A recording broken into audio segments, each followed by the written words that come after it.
Hello, everyone. Welcome to our very first dialogue for the Sattva Project. My name is Christie Chang. I'm the event coordinator for Sattva Project, and I'm also president of Sakadida Taiwan. This is such an auspicious way to celebrate Christmas Eve together. So I want to thank you and welcome you all again to this first program. I actually have another partner, moderator for this program, Raymond, who is a senior writer of Buddhist Door Global. And I believe that he's coming back in very soon, anytime. So that's why I want to mention him first. So today's program has two parts. I will be in charge of the first part of the program, in which I will be introducing, the advisors, a couple of the Sattva Project advisor to join us. And the second part, we will have Raymond interview our two Sattva initiators. So can I have all our speakers on the program for now? But before that, I want to thank our Dream Homes and also our Duran radio station, Duran ASEAN, for sponsoring our program today, and also our brother Tom. Is brother Tom here? Oh, Raymond is in. Good. Wonderful. And brother Tom, this is our technical support from behind the scenes. So thank you, brother Tom. Okay, Raymond, welcome back in. Thank you so much for joining us tonight. Hi, Christy. Great to see you and great to see everybody at this wonderful streaming event for the Sattva organization. Wonderful. So right now you are seeing a couple of beautiful faces. You are seeing our two reverends here, Reverend Saranankara, Chief Reverend from Malaysia, and Reverend Singkan, also based in Kuala Lumpur. And we have one of our advisors. We have three advisors on the screen right now. And, our Dr. Mattia Salvini, also our advisor too, and our two co-founders of the Sattva Project. So without further ado, let me start our first part of our program. We want to welcome our advisors first to hopefully to give us their words of support, encouragement, and maybe insights, their advice for the Sattva Project. So can we have Venerable Saranankara, our Chief Reverend?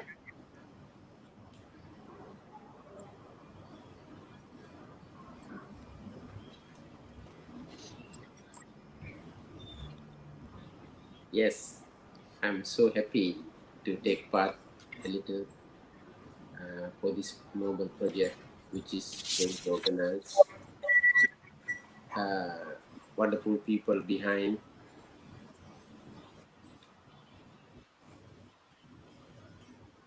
I can feel it. Most of the and the highly spiritual practitioners are going to take part for this noble project. This is what the Buddha mentioned 2,600 years ago. The Kalin Dhamma Savana, Kalin Dhamma Sakaccha. That means it's the time to discuss the Dhamma. It's the time arise to aware for the noble teaching. This is the moment most of the countries is locked down or the limited movement they can do it.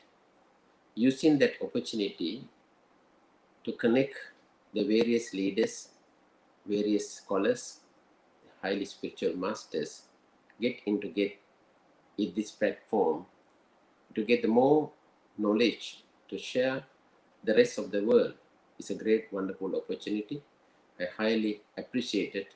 Each and every one of you, a right effort is a time required this type of platform to reach out many of the people.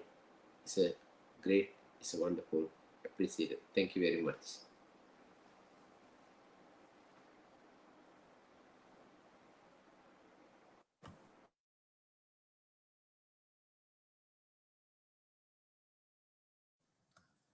Thank you very much, Chi Reverend, for your words. Very wonderful way to start our project with your blessings. And, Chief Reverend, I'm sure that many of us know is the chief abbot of the Sri Lankan temple, although based in Kuala Lumpur. Okay, and well, let me also introduce our second advisor here, our Reverend Singh Khan.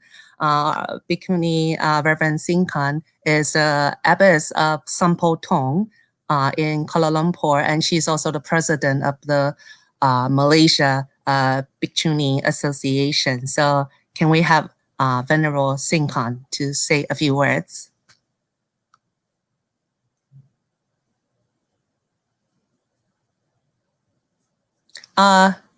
Venerable, you're muted.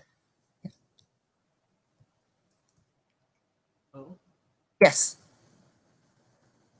We can hear you now.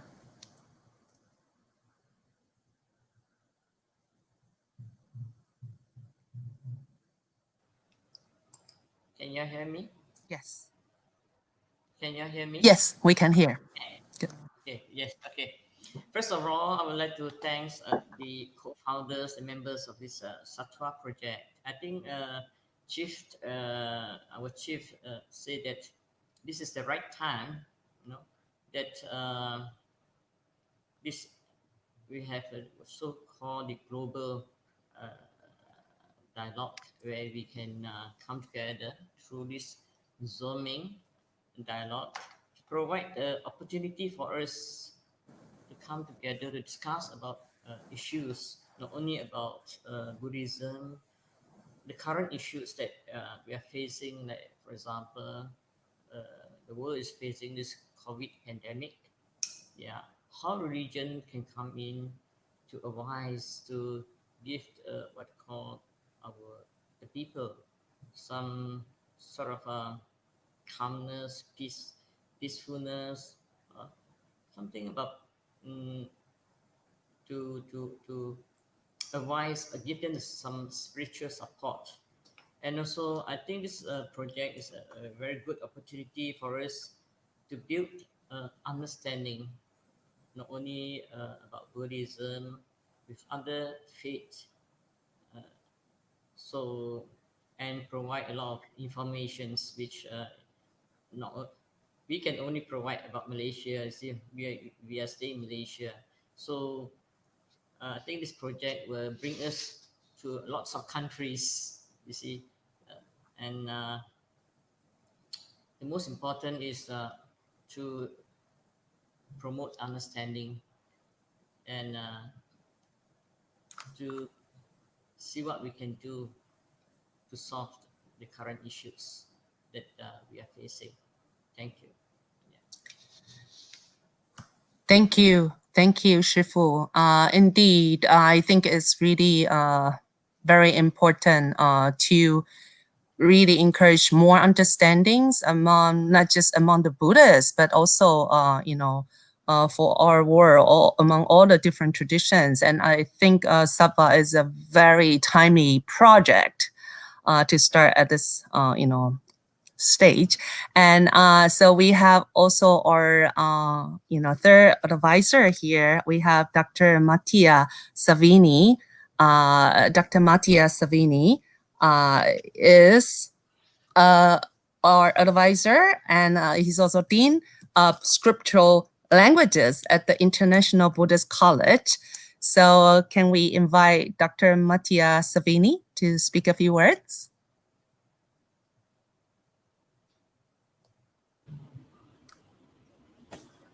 Swasti, nice to meet you, and thank you for having me here. Today, I was wondering what I could say in this first meeting. And just recently, I was reading a few sentences from Buddhist Sutra, which is preserved in Sanskrit. And it struck me that there is something said there which could be relevant for our case, because we have a platform for dialogue and even potentially for debate. He said that this should be an open platform. And this came back to mind when I saw these sentences where the Buddha offers some advice, general advice regarding speech. Now, many people know that there is a longer advice about 4 things regarding speech, but this is just 2 things. And the first thing says that a person will, when they will speak in such a way that, may I not say something false? So a kind of commitment to be as truthful as possible. And the second one is, let my words not cause suffering or discomfort to another person. And this is the second one. And there is also advice which emphasizes truth and reality in the text on debate. One great Buddhist master mentioned that when we go into a debate, the purpose is not to win a debate. The purpose is to know reality. And he criticizes those who say otherwise. Says we should not go into a debate thinking that we're going to win. We should have a debate because we want to know reality. And so this seemed to me connected to these words of a Buddha in the sutra because of this commitment to being truthful. And I felt like sharing this because often we take our guidelines to have debates or dialogues from elsewhere rather than the Buddhist tradition. And I feel that there is a lot that the Buddhist tradition itself has to say on how we can have a fruitful dialogue. So thank you. That's all I would like to say. Thank you, Dr. Mattia Salvini. As a linguist myself, I cannot agree with you more. I always feel that there's so much, the Buddha's teachings have to offer to how we speak and how we interact through our speech. And this piece of advice is especially important for the Sattva Project because, we are hoping to use this platform to primarily engage in dialogues. Although, of course, hopefully we'll also start many other projects, field projects included. But initially, really, dialogues are, very important, and also it's going to continue to be our focus, this open dialogues. So we still have a couple of other advisors, but before they join us, we will, maybe have Raymond start interviewing Sonia and Sherab, our 2S initiators for the Sattva Project. We really would love to hear their very original intentions, their vision for this project. And we also welcome our, audience. If you are live with us, please feel most welcome to join with your questions or comments, and our advisors here as well. Later, if you have other questions or comments, you can kick in. But I would like to give the floor to the moderator for the second part of the program, our brother Raymond Lum. Raymond,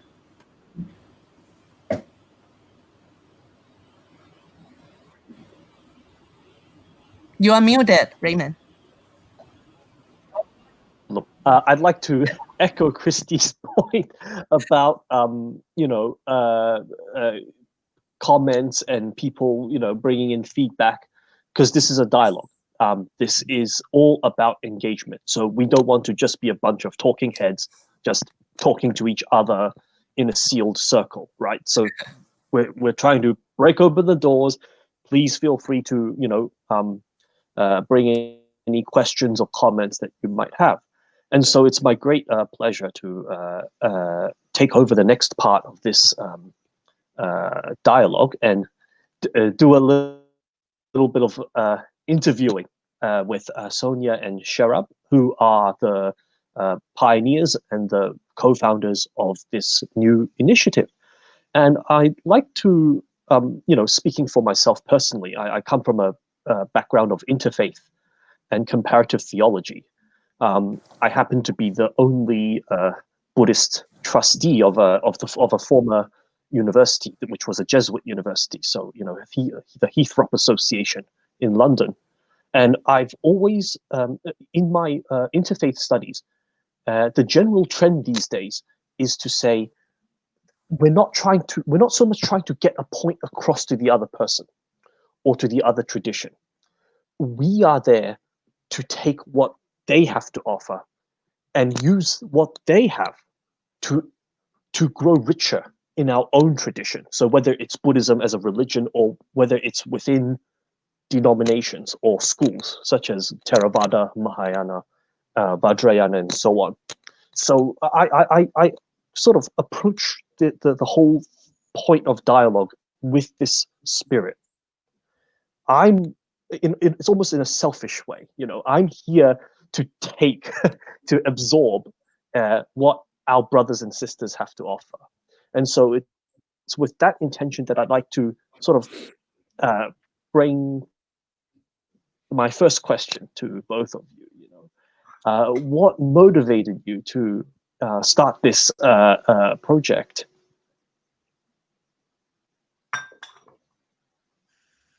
Sonia, please.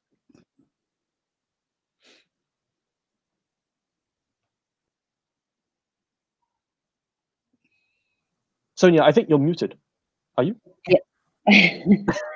I think I will have all the pleasure to answer your question. Also, Sherab, I'm sure.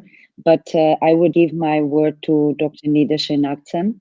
He is also one of the inspirations for this project, for example. Is one person I really admire. So I will give the word to Dr. Nida, maybe, Dr. and Nida Christie, has maybe you. finally shown love. Yes. Okay, Thank great. you. Welcome, Dr. Nida. Yeah, I know that Dr. Nida has very, tight schedule and needs to be gone soon. So let us, without further ado, welcome Dr. Nida to give a few words. But before you do, Dr. Nida is a traditional Tibetan physician, and he's also the co-founder and medical director of Sorikon International. So, Dr. Nida, please. About what? I should speak about what? About Sattva Project. What do you think Okay. of Sattva? So, yeah, I think it's very important, as His Holiness Dalai Lama says, it's the 21st century is Buddhist. And I think it's very important that we all come together to see all Buddhists as a one family, one family members. And there are some Buddhist traditions are, let's say, maybe some of them, they're kind of distant from each other. And I think it's coming together, getting closer and to understand each other and to respect each other. I think it's very, very important time, especially now. Yeah, and of course, the Buddha's teachings are always the same.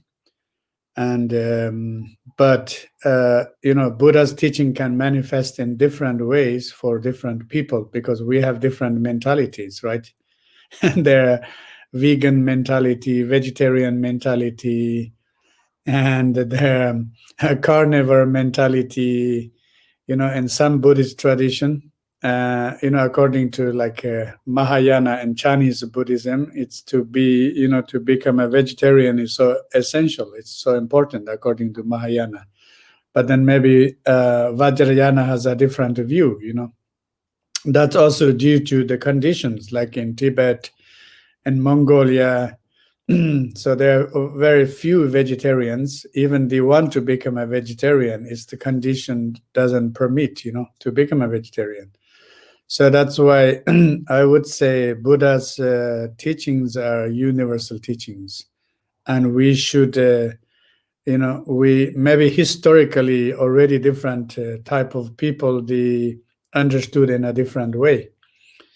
And so that's why the Theravadan tradition and Mahayana tradition, Vajrayana tradition, I think Buddhism has different traditions. And then I think the main problem is the misunderstanding between these traditions, So Tibetan Buddhism is very much connected Indian tantric system. So many things from, if you look in the Indian Tantra or Indian yoga system, and in the Tibetan Buddhism, we have yoga. And then maybe Theravadan Buddhists say, oh, yoga is nothing to do with Buddhism. Buddhism never talked about yoga. All the physical things are more like Hindu stuff. And then we start to talk about shamatha and vipassana. And it's true, Buddha meditated on shamatha and vipassana, but who are Buddha's teachers, right? We must have, we know Buddhism started with Buddha Shakyamuni, but did Buddha Shakyamuni had teachers? Of course, he had many teachers, and many his teachers are Hindu teachers, right? That time, before Buddha Shakyamuni, there was no Buddhism, but there was meditation, shamatha, vipassana. Of course, Buddha did the meditation and he had the realization, and then he formulated or reformulated everything, the meditation method and all the things. And so that's why I think also we should not have this kind of misunderstanding, between Buddhism and Hinduism. I'm saying this because for me, the how do you say? Of course, historically there was a big conflict. Even war was involved between Buddhist and Hinduist, but those are happened because of some ignorant people. But if we really look in the tradition, I don't see there is a big gap. So that's why if you look in the Tibetan Buddhist view, and then Buddhism and Hinduism kind of bridged together.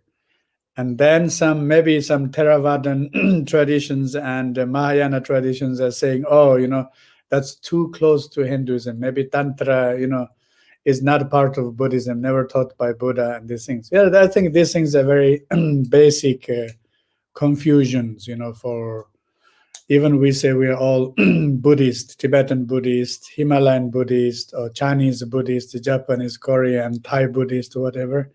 We all call ourselves we are Buddhist, but I think there are, huge misunderstanding between our groups. But at end, we have to remember we are all humans.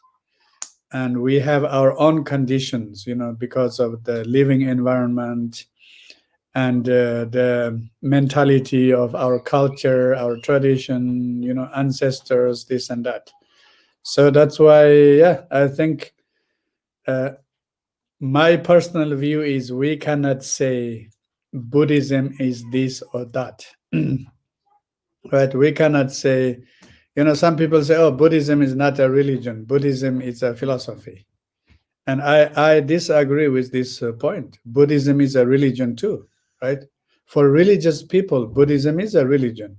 For philosophers, Buddhism is a philosophy. For scientists, maybe Buddhism is a science. And for psychologists, Buddhism is a psychology too. So that's why I think we have to embrace the Buddhism in a very,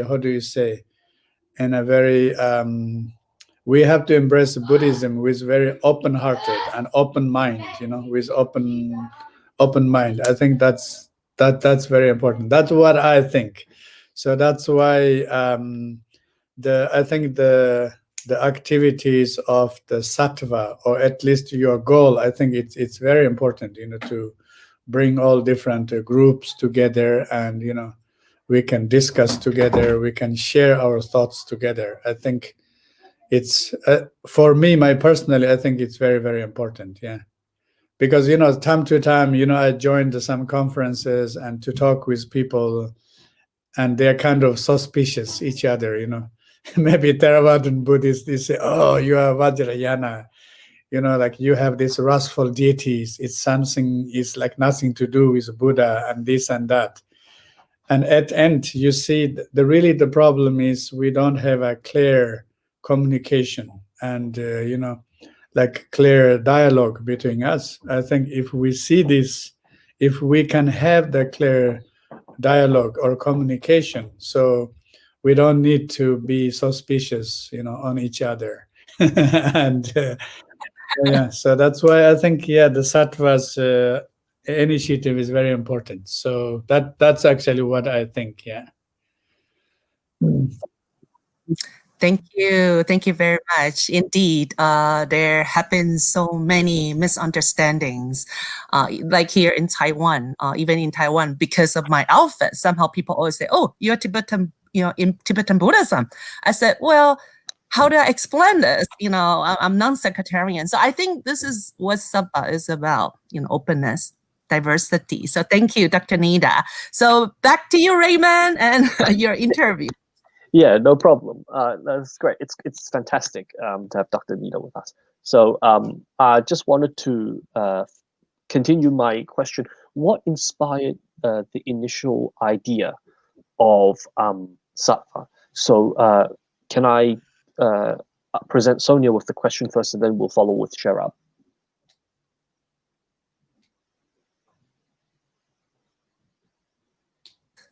Sonia, you're muted. Thank you. Hello to you all. Namaste. Thank you so much for your kindness in accepting and participating with the Sattva Project. I would like to thank all the advisors for being here and giving their time and wonderful words to inspire us in the path. And thank you so much, Mattia, for reminding us the importance of speech. And thank you also so much, Dr. Nida, to remind us the importance of openness. This was the main point for the Sattva Project, because we realized with the time that we all follow the same Buddha, the same purpose, but sometimes by the speech I realized that maybe it doesn't seem so, and there is a big confusion, as Dr. Nida said, a bit maybe ignorance. There are no many difference between Buddhist traditions.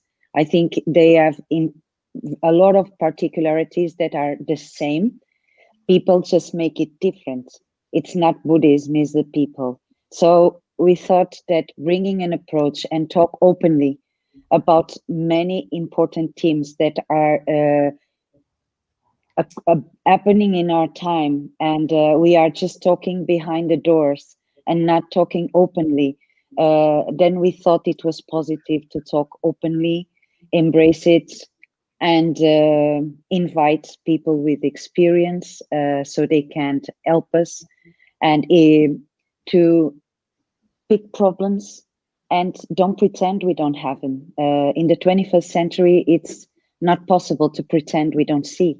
So I think the question is that Sattva Project wants to bring awareness, embrace diversity, and with an open mind, and make everybody feel free and comfortable to give their opinion, but with mindfulness and with a healing purpose, not to criticize, point fingers, but to find a way to put things together. And as a genuine Sangha, we can go further and do a good work as practitioners.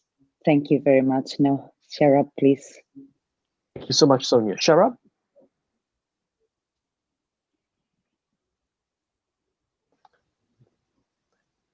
You're muted. You're muted. Sorry. Can you hear me now? Yeah. Hi, No hello. problem. No problem. Hello, namaste, everybody. Thank you to all the advisors, wonderful advice, and thank you for all your to come to our show. Actually, I and Sonia met online in the online Buddhist forum actually. So on that day, actually, I present a talk with the point of 7 ups actually, you know. But to make it short, actually, there's 3 ups that which is propagated by Ken Verbal in his Integral Buddhism. First is the wake up. The art of waking up is just actually the Buddhist art of meditation, is to wake up from this dream of samsara, which is all Buddhists of all traditions are practicing. But we need to wake up also from the dream, as Sonia just now mentioned, that being a Buddhist, everything is perfect in Buddhism. You know, it is not like that, because we have many issues, that many traumas, many uncomfortable things that we need to face within Buddhism itself. So there is a suffering inside of Buddhism. There is a dissatisfaction inside the system of Buddhism. So we need to face it, and we need to talk about it transparently, openly, but with open-heartedness, with understanding, with forgiveness, with the energy of healing. So this is first is a waking up, and the second is to grow up. We as Buddhists, we need to grow up to think about the future of Dharma. Say like 20, 30, or 40 years later, what will happen to so-called Buddhism in the 21st century? So I personally would like to see the future of Dharma, not in terms of Theravada Buddhism or Mahayana Buddhism or Vajrayana Buddhism, but an integral form of Buddhism. We can call it engaged Buddhism or integral Buddhism. So basically, integral Dharma or integral spirituality is the framework that includes not only limited by the knowledge, data, and practical application of modern science, but also philosophy and psychotherapies or other modern disciplines. So it's practically relevant and efficient in preventing what Chogyam Trungpa Rinpoche says, spiritual materialism and spiritual bypass to happen in our Buddhist community. So this is the third one, growing up. We need to grow up socially as Buddhists. We need to grow up socially, scientifically, educationally, etc. So this is the second part, which is growing up. And third part is to clean up, fix up whatever happened, whatever mess we have in Buddhism itself. We need to face it as it is, rather than sweeping it under the carpet and say everything's perfect. So the virus that happened in Buddhism, we need to tackle it first. And this is fundamentally crucial and urgent to face it as it is. So this is my basic fundamental intention of having Sattva, where different kind of scholars and leaders of Buddhism can come together and sit down to discuss things, even the uncomfortable things, difficult things, we can sit down and discuss. So this is the main intention of me. Suggest to Sonia that we should do something together. You know, we come up with a few names, for example, like Sambodhi, Swaha, or Satya. At the end, we pick up the name Sattva. Maybe Sattva sounds good. Yeah. So that's all from me. So this is the original, beginning of Sattva. Yeah. That's absolutely wonderful, and I think this is the key. We're here to sort of open the doors to sort of authentic and honest conversation, open, sharing. And, you can't have that without raising certain uncomfortable topics. There's a sort of, this is common everywhere in the corporate world, toxic positivity. You kind of try to pretend that everything is going well, everything is awesome, as that song in the Lego movie goes, right? It's you're completely fake and completely inauthentic.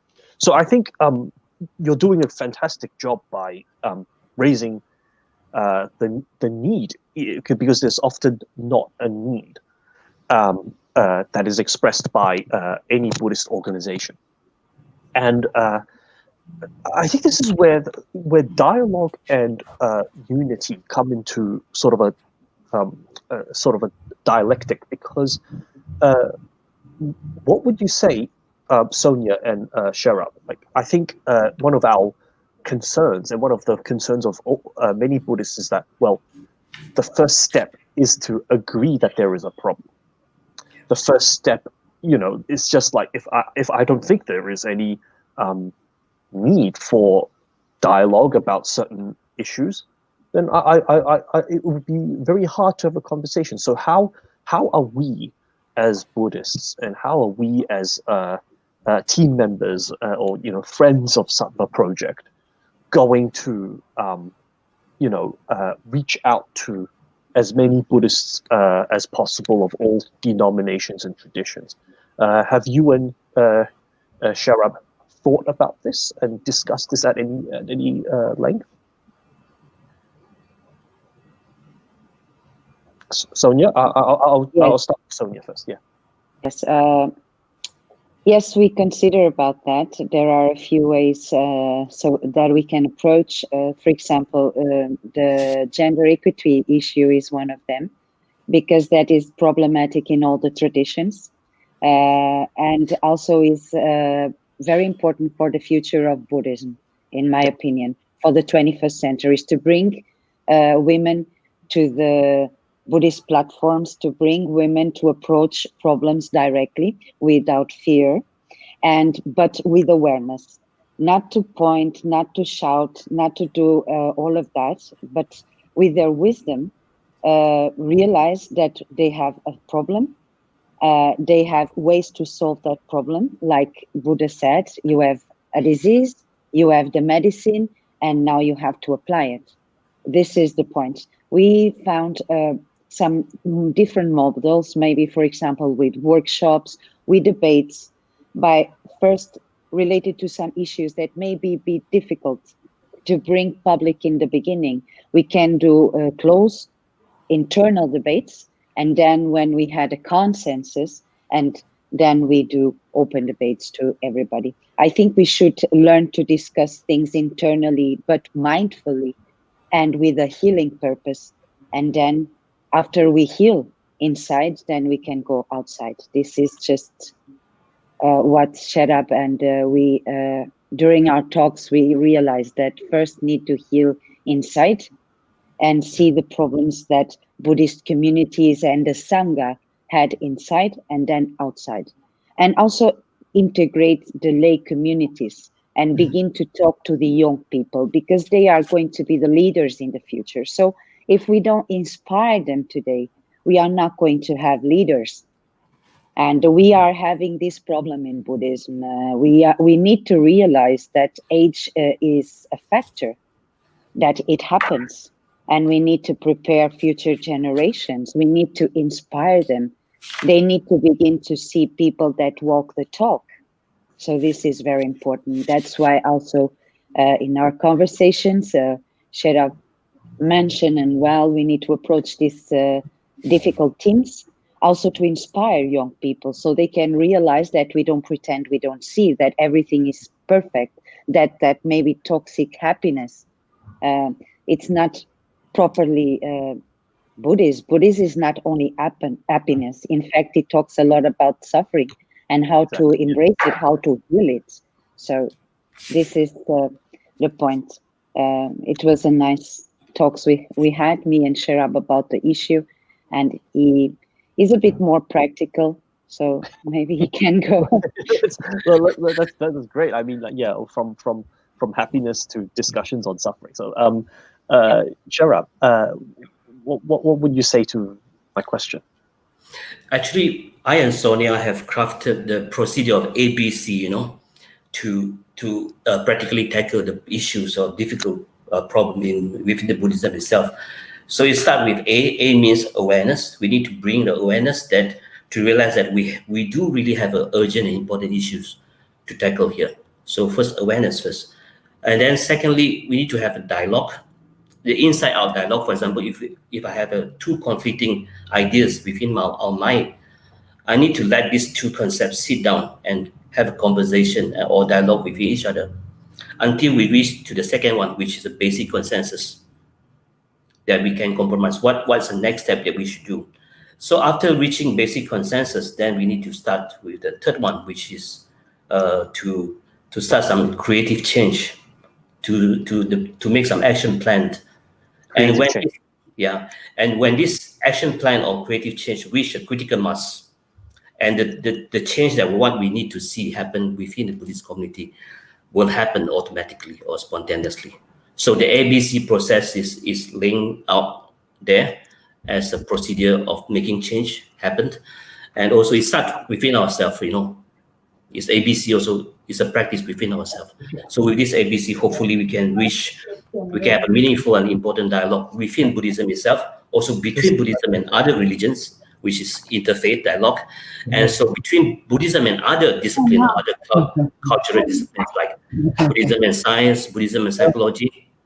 And the fourth one will be between Buddhism on the contemporary issue, like what Dr. Mattia says just now. We are facing, we need to be, our speech need to be truthful.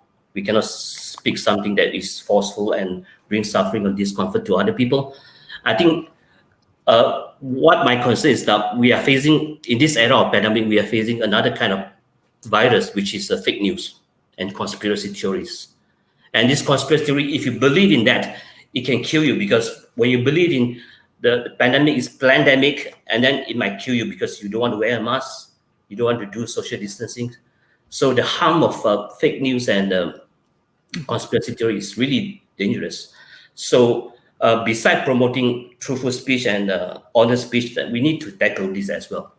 Yeah, because it's really an urgent problem that we are facing now in the 21st century. So we are going to have something like debate, workshop regarding some sensitive issue. Maybe we could have a closed door discussion between the teachers and the students. Well, one point is that we like to discuss very much, because as a translator, I can see many things happens between the teachers and the students, Yeah, there's a miscommunication, misunderstanding happen between this, and many issues, many traumas and many abuse happen within that kind of area. Yeah, so we need to talk about that openly and with mindfulness and with the motivation of healing and forgiveness. Yeah. Fantastic, thanks. I think wrapped up in your answer is a whole plethora of different issues. From fake news to almost at an epistemological level. The way we know things is critical to how we actually react to them. Because if we don't see things clearly and with proper awareness, the solutions that we prescribe will not be effective, or will make things worse. So I totally agree with the wide range of issues that you've identified, and so I think what I'd like to do now is sort of open the floor a little bit and sort of invite our eminent advisors to chip in a little bit with your own thoughts about what advice would you have when it comes to dialogue? Just sort of general ideas, because there's so many issues that we probably won't be able to cover tonight. But from a general perspective, I'd love to get your thoughts before we look at some questions. Any questions from the audience? Any answers? How about maybe I start with Venerable Singh Khan, and then we'll go clockwise from what I see on my screen here.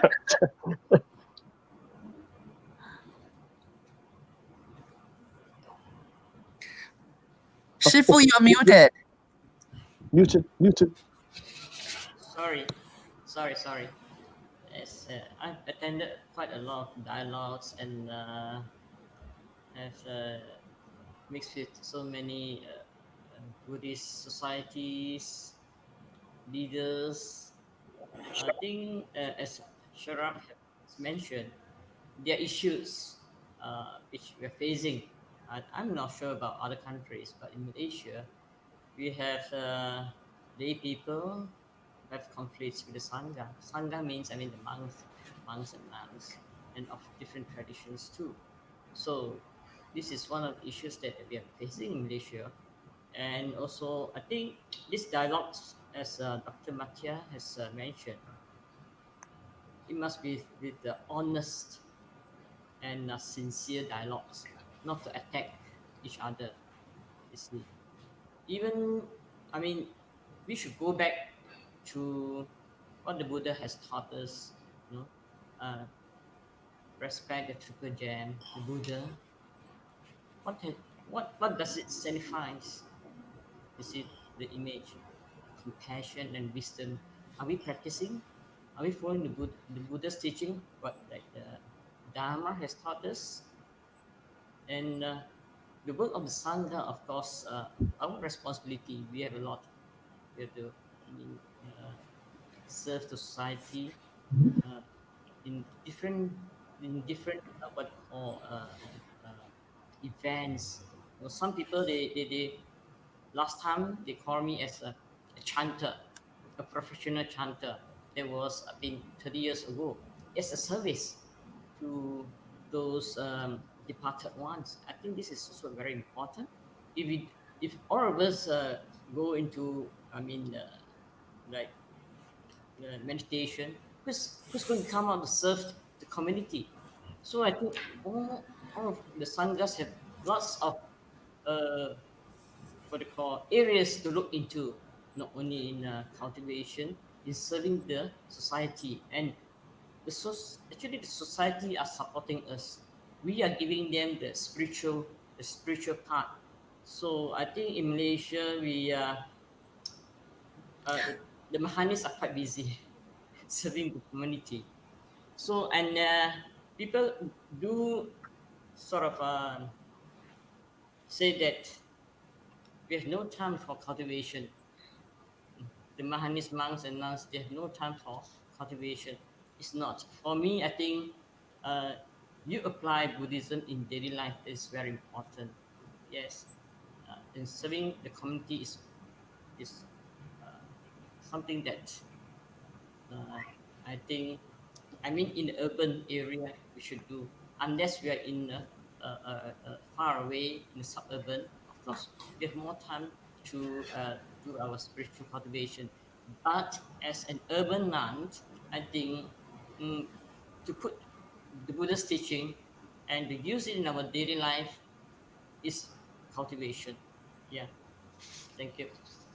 Okay, brilliant. Thank you so much, Venerable. Can I, how about Venerable Saranankara? Would you have any advice for us in general about what we've been talking about tonight?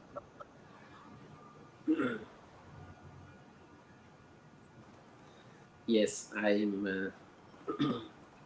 When we're talking about the issues, the different school or tradition, I think Malaysia is a wonderful platform, which is three schools coexisting very well, and also the diversity with the great unity, the main thing. Couple of many years ago, there was a certain issue around 25, 30 years ago. A different tradition openly certain thing they condemn. Today is a vast different. Even though even 20 to 30 years ago, very small number of people, they start to criticize certain things. Very number-wise, very, very few, hardly 4 to 5. But lot of 100 and 1,000, the unity maintained. Their voices are silenced. But the negative voices getting very powerful. Even the same thing in the whole world today. The media coverage more negative things. A lot of positive things, good things. There's no demand, no coverage, even any type of media. We talk of the international media or national media, even the social media. If it's something negative, something bad, something, there's huge coverage. Always I give you simple example.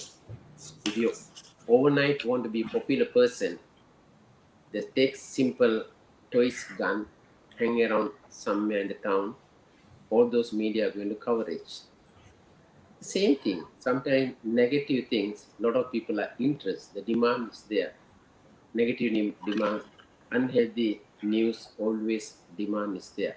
Look at the so many media, there's a lot of coverage, all those things.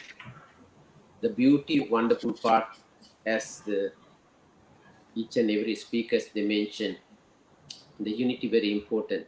Sattva Project, I thought core value as a core value. We are not talking about the tradition, Theravada, Mahayana, Vajrayana. It's a Buddhist interest. The important things, if you are getting the good name for the whole Buddhist community, able to share it as well. If you get the bad, they don't care about the other, even the other faith, even the other common people. If any common things done by the even Theravada monk or Mahayana monk or Vajrayana monk, they say normally the people addressing Buddhist monk, they did certain things. The news is coming is a Buddhist. The Buddhists getting the bad name. Then the second part, where they go into the either he's a Buddhist from the which tradition. Among Buddhists, they categorize is a Mahayana, is a Theravada, is Vajrayana. And also come into the third level, they'll come to which part, which country are they from there, These are the, the area people always looking. Overall, it's important things. Sattva Project, I think very core, as a core value, we are not talking about the particular, the tradition, important things, core value of the teaching of the Buddha and practitioners very important. Today, the people knowledgeable, so much knowledge in the Buddhist textbooks as well. I always mentioning the knowledge is one thing. You have knowledge of the computer science, you have knowledge of the engineering, medical, and many, even geology and whatever things your knowledge is considered as knowledge. Knowledge is one thing, and the knowledge we are not able to take alone to the next assistant. The important things what the Buddha mentioned, the knowledge had to get the knowledge, text knowledge, the religious text knowledge, and putting in the day-to-day practice that from the great wisdom able to develop. Your inner development, inner cultivation, inner purification will come not through knowledge, is through practice. That means very clear, the most important thing, each and every one of us, either Mahayana school or Vajrayana school or Theravada school, well practitioners, every school there is some of one or two rotten apple, each and every tradition there is. If you talk into that manner, with the well practiced spiritual masters, we can find the Mahayana tradition, Vajrayana tradition, even the Theravada tradition as well. We can't categorize, we can't say that this group as a pure, the clean group, we can't categorize as well. Each and everyone individually practices most important things.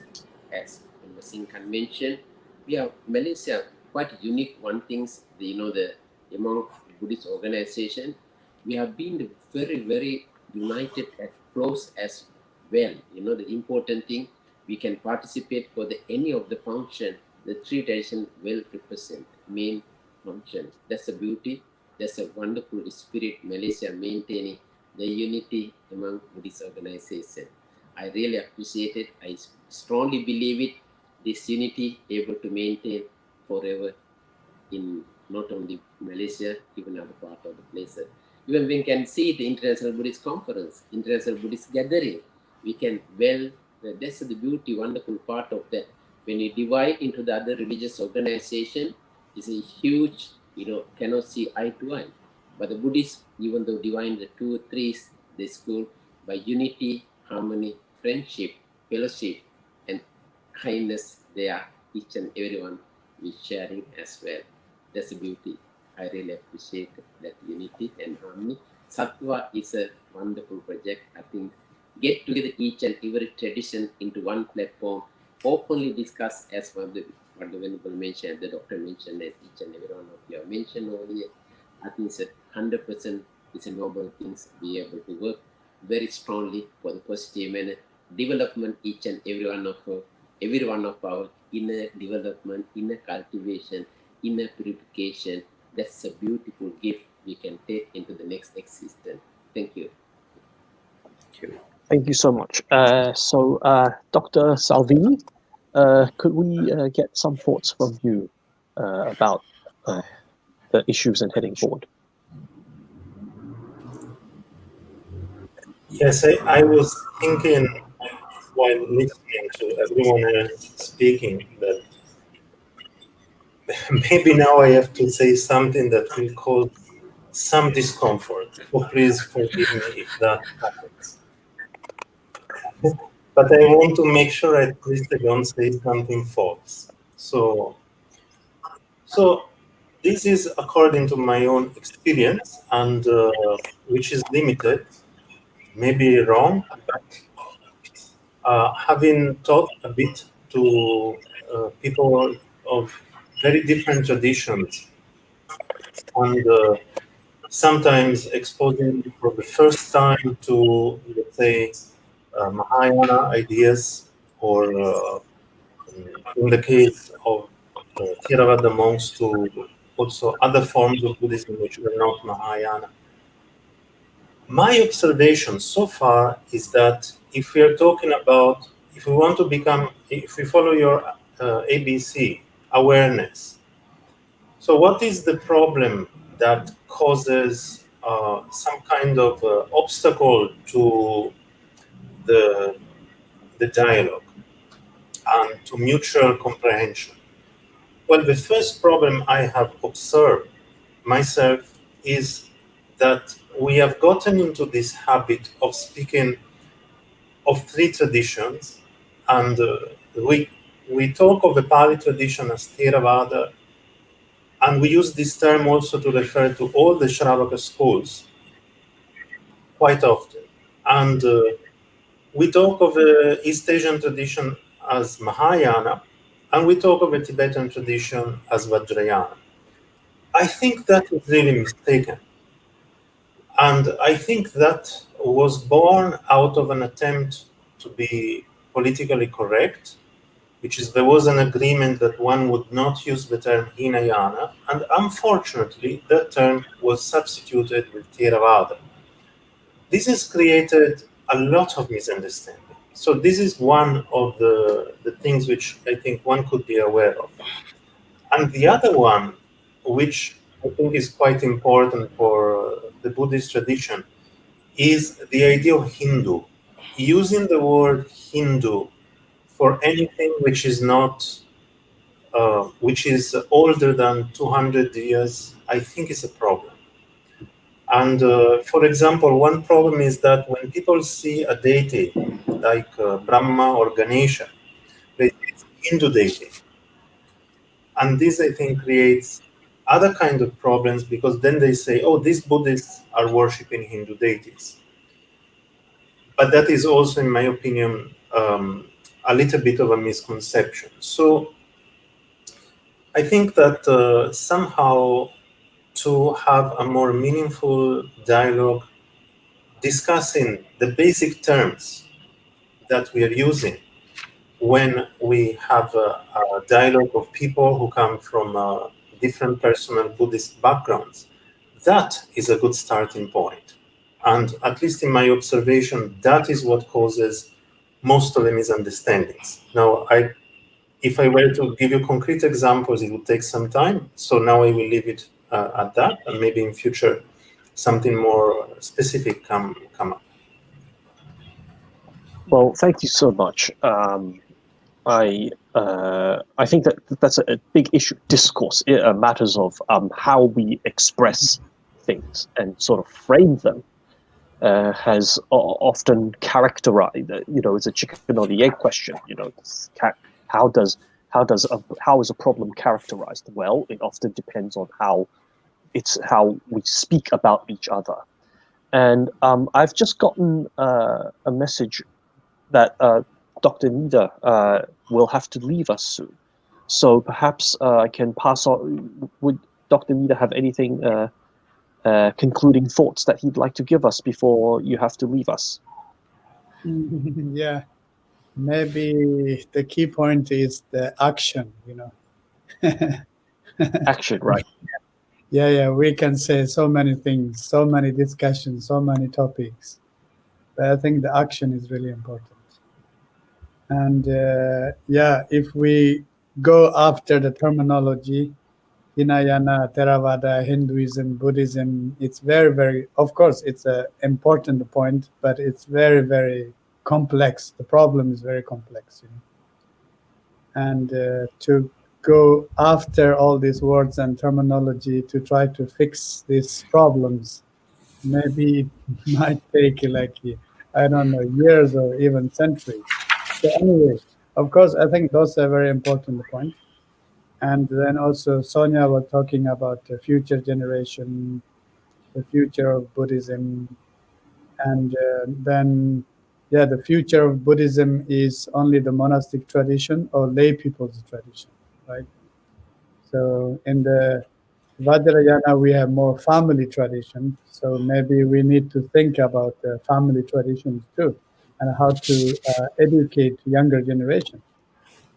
But also for younger generation, just teaching the theories and philosophies and about kindness, love, and compassion and perfectionism, I don't think it works. So that's why I think it's it's very important that to combine about understanding of it's not only mind, right? There is a joke, some joke says like it seems a Buddhists are born without legs because they only talk about minds. There are no body, no legs, That's actually, it's a joke from yoga people.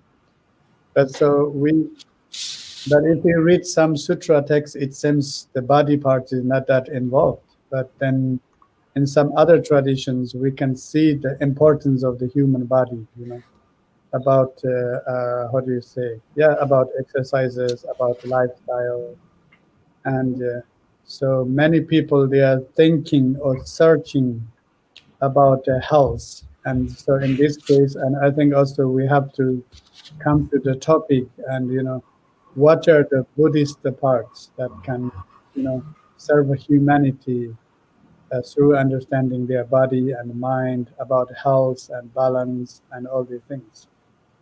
And then so somehow Buddha said everything is changing except the change. So that's why we have to accept the change, and we can't say Buddhism forever, because if we say Buddhism forever, that against the Buddha's theory. Nothing will last forever according to Buddha. And so I think it's very important we bring the essence of the Buddhism and many different angles coming together. And like Sonia mentioned about gender equality, which is very important. But then my question is, what's your action? Like Sherab said, okay, first you wake up. Okay, if you woke up, it means you become Buddha. And then why you need to grow up? You understand? I just try to put this your orders. You say wake up, grow up. But according to Buddhism, wake up the final stage. No, that's fantastic. Yeah. Buddha means wake up, right? But once you become Buddha, then what you grow up, So, and then you said the cleansing process. Maybe cleansing is the purification, and then you grow. The final stage you are waking up. I'm just saying in a theoretical way. If we talk about a Buddhist, organization in a systematic way, I think it's good we respect the words, understand the words proper way, right? Buddha means waking up and accomplishing the entire knowledge, something like that. That's the translation of Buddha. So if you say, okay, first you wake up and then you clean the detox, and you have to clear up grow up and then you detox. I just thinking the order is maybe not that correct according to Buddhist structure. But then, and then the genders and these things, and there's one of the biggest topic probably today. We are saying, okay, the social media, the bad news, and these things. Probably the worst bad news is the how do you call it? The sexual scandals, right? Sexual scandals in the East, sexual scandals in the West. And actually, the sexual scandals are the main, how do you say, target for Christianity in the West, right? Vatican Church and priests and sexual scandals. But now from the Christianity, it's coming to the Buddhist. And then in the Buddhists, how we see about sex, right? In a very direct way. How we can talk about sex in a monastic tradition, how we talk about sex in a lay people, in society, in a philosophical way, but also in a very practical way, how we should discuss about that. So should we wait that Buddhist sexual scandals are, brought up by the other social medias and other groups, or we should bring up by ourselves, as a Buddhist, right? So, we have many different, very crucial points. But in this case, I think the main thing is, I think the idea is wonderful. And Sattva's idea is wonderful. But I think the key point is how to put it in action. And my suggestion about action is maybe it's good you guys start a YouTube channel, Facebook Live and YouTube channel, and you should interview many people from different traditions. Maybe this is a way to start, Of course, to organizing an international conference, inviting many people, guest speakers, also it's very expensive, And now maybe, the online meeting is good, but normally the YouTube and the Facebook are reaching so many people. So if you guys start like an interview with different, practitioners and different people, and then maybe you can, focus on specific subject, right? Sonia mentioned about gender equality. So if you try to organize a meeting for 1 year, inviting few people, and lots of expenses, getting together there, maybe you can do just online interview and you put in the YouTube. And also in the Buddhist discussion, of course, we always wish that something without a fight and argument and this and that. But maybe we should go on the debates too, right? Like Nalanda tradition is all based on the debate. Absolutely, absolutely. Yeah, it's not like, okay, somebody said so and I just respect, So I think it's, the discussion and based on the debate also, it might be useful. Yeah, so that's why I think the key point is about action. And there are many, many points, There are many, many essential points. So, for example, in just a simple way, my last suggestion about meditation, shamatha, right? Or maybe not shamatha, let's say mindfulness. So for Americans, mindfulness is a business, right? It's very simple, let's do it really like direct. Mindfulness is a business, right? Reducing stress is a business. Of course, it's helping people too, but the main goal is they want to make that business and they want to market it. Actually, they are marketing it quite well. And then maybe some people, they say, oh, mindful is coming from Buddhist tradition. And then public, not everybody is a Buddhist, this and that. And then some people says, okay, we don't need to say actually it's a Buddhist tradition. It's coming more psychologically, this and that. So I think in this case, it's not we need to against them, if they say it's not a Buddhist tradition. But then about the mindfulness. So how in Vajrayana we talk about mindfulness, how the other traditions, they talk about mindfulness, So I think this kind of thing, maybe it's coming from in the form of interview, it would be very useful, If you guys put in the YouTube, about mindful in the different schools from Buddhist tradition, or about shamatha, or about visualization, or even like about physical hygiene, right? What we talk about the physical hygiene part in Tantra, or what we talk in I don't know, in other traditions. So there are so many topics. I think if you interview different people, then the public can see the different then the public can see the different views from different traditions. So that's my suggestion. Okay, so that's why I hope, yeah, Sattva can take that kind of actions, and yeah, and my best wishes and good luck. Thank you, Dr. Nida. Thank you. Thank you very much. Sorry, my son is calling, you see. So Okay. Thank you, Dr. Nida. Thank you. sometimes I wish I'm a monk, you know. I Then think free from family issues. Okay, thank you, everyone. Thank you. Thank you, Dr. Nida. Thank you. Thank you so much. Yeah, very nice, Gon. Actually, I would like to respond to his comments, actually. So what I said, wake up, grow up, and clean up is not something from me. It's from the Ken Weber, according to the model of what we call integral spirituality. That's the integral model. If you read Ken Weber about, Ken Weber is one of the most famous parapsychologists in the world. And he's a pioneer in parapsychology. So we should read his work, because when we talk about the model and change, that evolution of future religion, there's already a model out there, not that we need to create our own, you know. So the integral model is there. So when you talk about waking up, growing up, clean up, I'm talking from the Buddhist perspective, you know. Waking up doesn't mean full awakening, okay?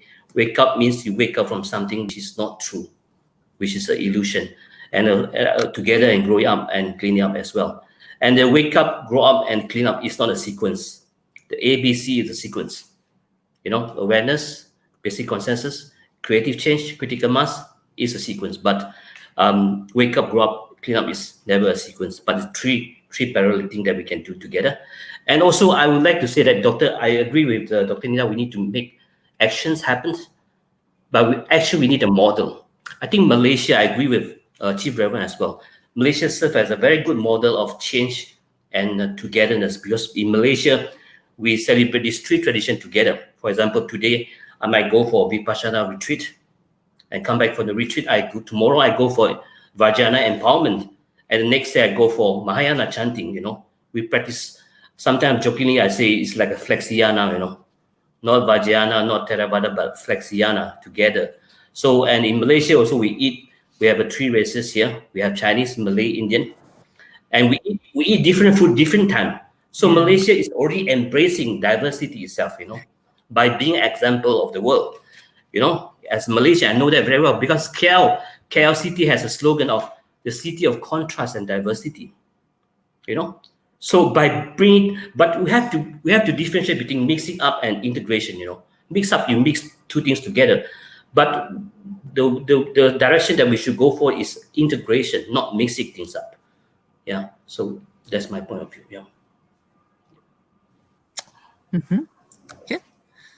And Sonia, you have something to say? Yes, I would like to say I'm very sorry that Dr. Nida is not here anymore.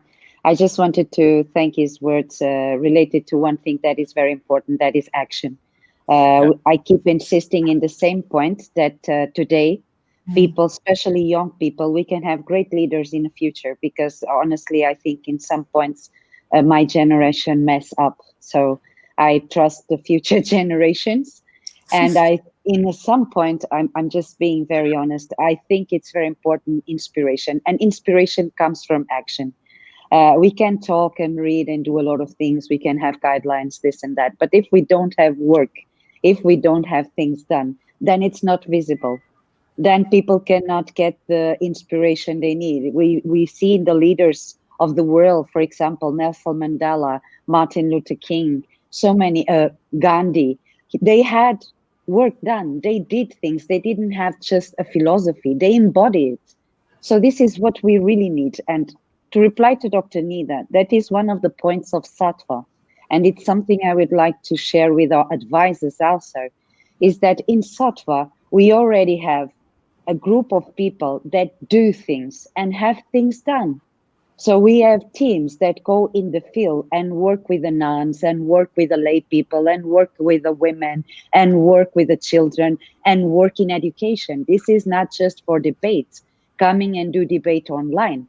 This is when possible to travel, when possible to go back to a certain kind of normality, we can engage in what we are saying and put this in practice so this young generation can come with us. So this is just what I wanted to say. I want to add a few things also.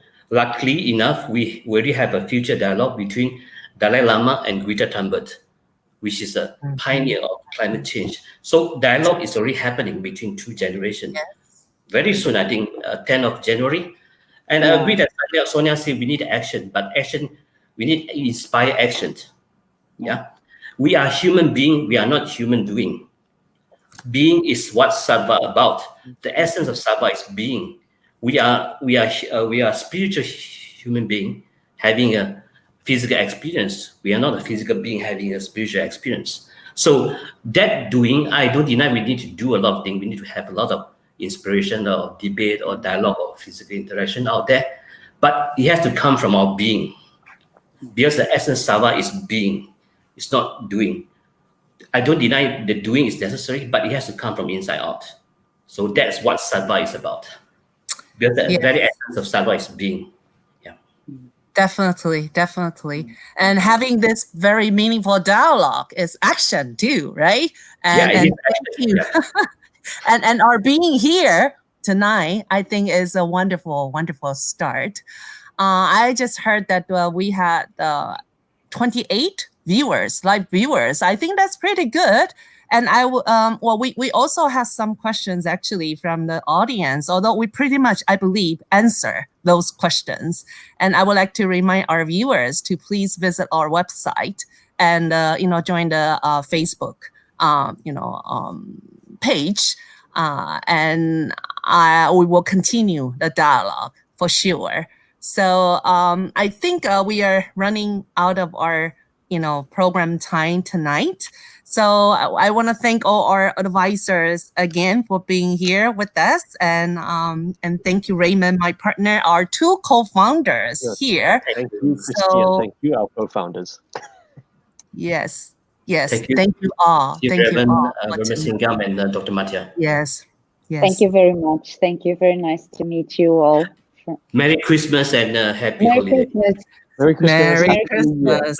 Our Sattva night. Yeah, and thank you all our viewers. Until next time. Thank you. Bye-bye. Thank you for your time. Thank you so much. Bye-bye.